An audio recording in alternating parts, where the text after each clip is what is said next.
Bonjour à toutes et à tous et bienvenue dans cette nouvelle vidéo. Je vais te parler donc d'un sujet qui peut-être te concerne ou qui concerne une de tes amies, un de tes amis, un de tes proches. C'est la polyarthrite articulaire et oui, elle peut être très invalidante dans la vie quotidienne. Elle donne de douleurs très importantes, des raideurs et elle peut parfois même donner du découragement. Mais bonne nouvelle, parce que aujourd'hui j'ai 7 astuces naturelles, simples et efficaces à te partager en complément à ton traitement médical, car ce ne sont pas des remèdes magiques, mais ça peut très bien se compléter et te permettre donc de mieux bouger, d'avoir moins de douleur et donc de vivre mieux. Pour cela, reste bien jusqu'au bout parce qu'en plus j'ai un petit bonus pour toi tout à la fin. Allez, c'est parti, on y va! Alors, on commence par l'astuce numéro 1 qui est l'alimentation, parce qu'effectivement, tout ce qui est inflammation chronique va vraiment dépendre de ce qu'on met dans notre assiette. Donc, si nous y mettons des aliments qui sont inflammatoires, forcément, ça va avoir un impact sur notre corps et donc nos articulations. Donc, il est conseillé de consommer des oméga 3 et des antioxydants qui ont un pouvoir anti-inflammatoire. Alors, quels sont ces aliments? Eh bien, pour les oméga 3, on a tout ce qui est poisson gras, comme le saumon, la truite saumonnée, le maquereau, la sardine. On peut également utiliser de l'huile de lin. On a également les légumes à feuilles, comme les épinards, le choucal. Ce sont des légumes qui ont vraiment un pouvoir antioxydant et donc anti-inflammatoire. Alors ensuite, il y a également tout ce qui est fruits rouges. Dans les fruits rouges, par exemple, on a les myrtilles, les cerises, les raisins rouges, les framboises. Voilà, il y a toute une petite panoplie de fruits que l'on peut consommer et qui sont donc des antioxydants et qui vont réduire l'inflammation et donc les douleurs. Ensuite, il y a les épices très connues comme le gingembre et le curcuma. Ils sont vraiment reconnus comme ayant un pouvoir anti-inflammatoire. Et n'oublions pas les oléagineux comme les noix, les cajou, les amandes, les graines de chia, etc. Donc il y a des aliments aussi qui ont un pH plutôt alcalin, qui sont alcalinisants, donc tout ce qui est légumes et oléagineux de toute façon, ou une banane qui va vraiment pouvoir rééquilibrer un pH qui est trop acide et donc qui dit pH moins acide dit moins d'inflammation. Ensuite, ce qu'il faut vraiment supprimer, quels sont les aliments qui sont vraiment inflammatoires? Eh bien, on a tous les aliments à base de produits laitiers, donc le lait, le fromage, les yaourts, les crèmes fraîches, etc. On a tous les produits à base de gluten, donc le gluten qui a été modifié génétiquement, comme l'avoine, le blé, le seigle et l'orge, les céréales, donc ont une quantité trop importante de gluten, ce qui donne de l'inflammation dans le corps. Ensuite, pensez également à supprimer ou réduire fortement tout ce qui est viande rouge. Les viandes sont très acides et donc qui dit acidité dit inflammation. Il y a également tout ce qui est sucre, les sucres industrialisés, donc tout ce qui est confiserie, tout ce qui est gâteau, tout ce qui est plein de sucre est très acide et donc très mauvais pour votre santé. Si tu aimes les astuces santé ou tu t'intéresses à la réflexologie faciale, je t'invite à t'abonner, comme ça tu seras averti de la sortie de mes prochaines vidéos et de mes prochaines astuces. Allez, on continue, on y va. Alors, deuxième astuce, eh bien, on a les plantes médicinales, donc qui peuvent être un bon allié pour diminuer les douleurs, comme antidouleur. Et en tête de liste, on a, comme on en a parlé plus tôt, c'est le curcuma. Donc le curcuma peut être utilisé soit en gélule, en pâte, on le retrouve tout simplement en poudre en tant qu'épice. Et c'est un puissant anti-inflammatoire quand le curcuma est mélangé avec du poivre. Donc la curcumine et la piperine mélangées dans un corps gras vont donner des vertus anti-inflammatoires. Donc je vous invite à les intégrer dans vos plats car très bon anti-inflammatoire. Ensuite, au niveau des plantes, on a également l'arpagophytum. Il est également surnommé la griffe du diable. C'est très efficace contre les douleurs articulaires chroniques Et on retrouve souvent cet arpagophytum dans des huiles de massage, dans des crèmes de massage. On a également les feuilles de cassis qui sont anti-inflammatoires. Et ça, peut les consommer sous forme de tisane. Et en général, c'est conseillé donc 3 semaines par mois avec des pauses.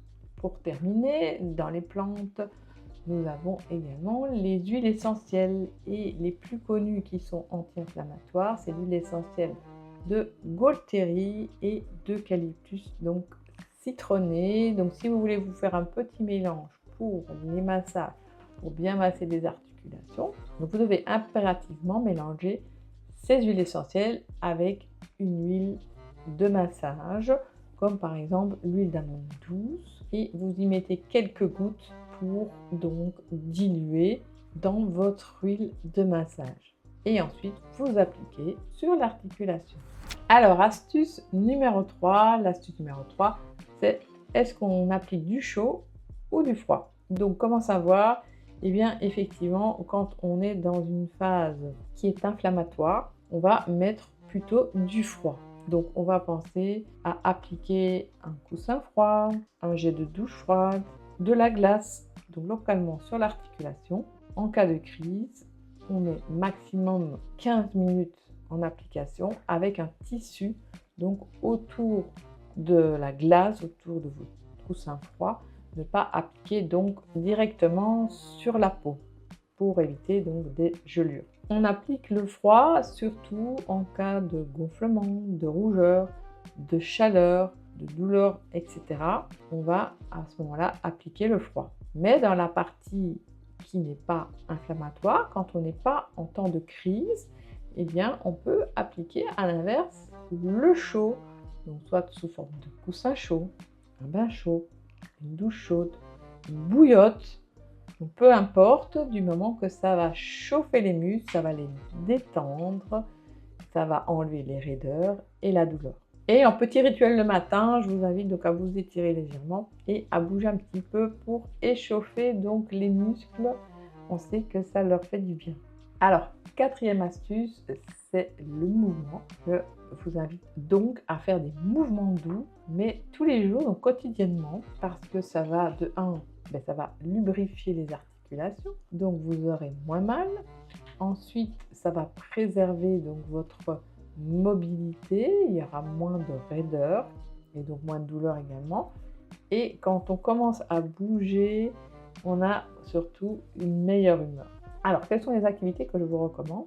C'est tout simplement des activités douces comme de la marche, des mouvements en piscine ou un petit peu de natation. Et il suffit de 10 minutes par jour et ça compte énormément. Vous pouvez donc en piscine, comme je l'ai dit, faire vos mouvements ou suivre un cours en balnéothérapie parce que c'est très intéressant pour les articulations des membres inférieurs parce qu'il n'y a pas de charge sur vos articulations et donc pas de douleur et vos membres sont portés par l'eau et donc ils sont en mouvement sans faire d'efforts musculaires, donc ça va fortement réduire vos douleurs. Alors, je vous conseille aussi de pratiquer un peu de yoga parce qu'on combine la respiration avec des étirements. Si vous aimez le qigong, etc., faites des mouvements qui sont doux, qui sont fluides, avec des étirements, surtout pas de choc. Ne faites pas du jardinage, du ménage, surtout vous faites des mouvements doux. L'idéal est de créer une petite routine tous les matins avant de se lever, faire des petits étirements à même levis, et puis on se met en route. Alors, astuce numéro 5, c'est gérer le stress. Pourquoi? Parce que le stress est une émotion négative et c'est une sorte de carburant pour l'inflammation. Pourquoi? Parce que qu'est-ce qui se passe dans le corps quand on est tendu, qu'on est stressé? Eh bien, le corps va libérer du cortisol et ce cortisol va accentuer donc la douleur, les tensions et la fatigue.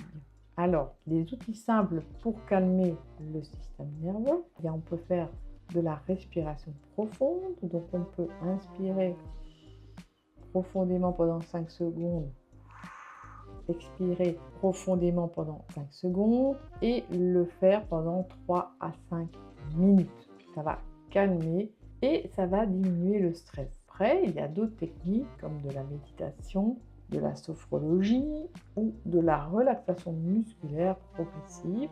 À vous de choisir ce qui vous convient le mieux. On peut éventuellement diminuer le stress avec la réflexologie faciale. La 6e astuce, c'est l'automassage et la réflexologie.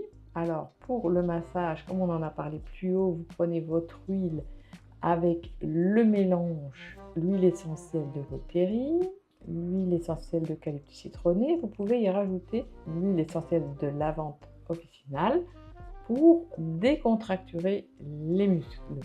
Donc, pour les massages, pour ne pas ni déclencher l'inflammation, ni relancer l'inflammation, donc je vous conseille de faire des petites pressions glissées, donc très légères pour ne pas donner plus de douleur. Le but est d'avoir moins de douleur après le massage.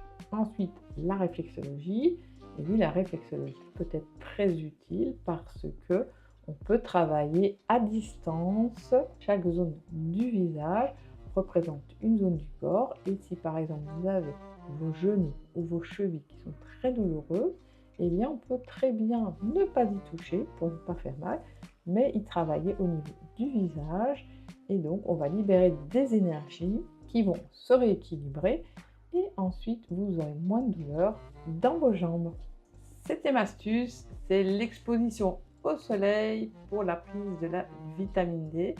Et oui, la vitamine D est essentielle pour la santé des os, le système immunitaire et pour l'humeur. Et souvent, dans le cas de polyarthrite, on constate qu'il y a une carence en vitamine D. Alors, l'idéal, c'est de s'exposer tous les jours entre 10 à 20 minutes au soleil. Donc, le visage et les bras suffisent. Et bien sûr, on met un t-shirt sans manches. Ensuite, en hiver, il est fort possible qu'il y ait une carence en vitamine D car il y a moins de soleil et pour cela, on conseille de prendre de la vitamine D en complément.